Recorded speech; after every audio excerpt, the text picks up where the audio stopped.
نو موږ نه اسلام پای کې ولیده او نه پکې چې کوم دی نو ستن ولیده هېڅ هم پکې مو ونه لیدو. بهرحال په دې وخت کې موږ د چا غیبت نه یو ناست، نه د چا بل چا دغه کولاو پولونه کولاو.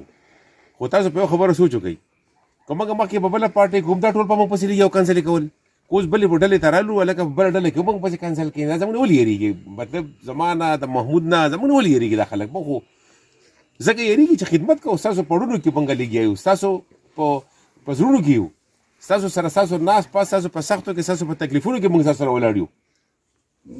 نو هغه لګیا دي څوک سوی دا کوي د خپل ځان نه غټې خبرې نه وي پکار.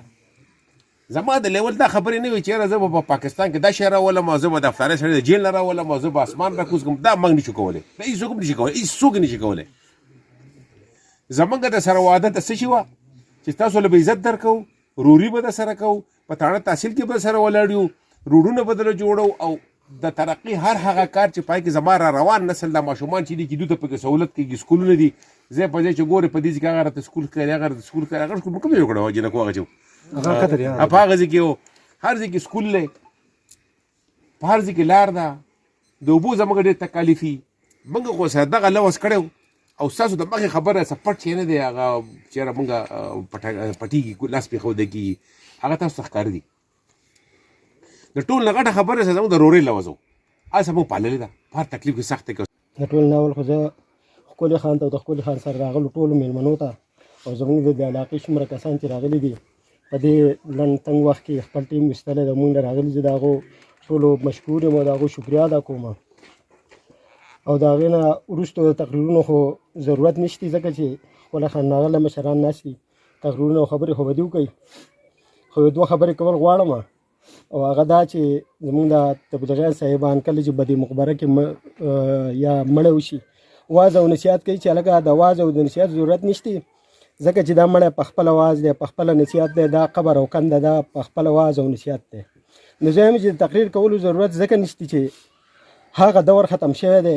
دلته که ستن یینې دا تقریر دی، که دا سیمټ یینې دا تقریر دی، که کویه یینې تقریر دی، که پیپ یینې تقریر دی. لکه کم یو څیز دی چې هغه دلته کې ښکلي خان دلې نه دی کړی. لکه کم یو څیز پخوا به سیاستدانانو سیاست کول، ایم پی ایم نه به راغی خلکو به یو ګیله وه چې هلکه تاسې کړي دي. الحمدلله لکه هغه شی ښکلی خان دلې نه دی پرېښی چې لکه څوک به دا ګوته چوته کړي چې یاره تا څه کړي، لکه د څه کولو پکې څه خبره نشته. خو خلک سیاسي مداریان دي، په نوي نوي شکل کې راځي، نوي نوي خبرې خلکو ته کوي، په نوي نوي رنګ باندې دوکه کوي. نو موږ به سوچ کوو، موږ به فکر کوو، د خپل سوچ او فکر نه به کار اخلو چې یاره آیا د ښکلي خان نه او د محمود خان نه او د خانجي نه به څوک چېرته غوره کېدی شي چې را به شي. ملګرو نن 2024 او 8 فروری باندې یو مرکه روانه ده، انتخاباتو ته ویلی شي.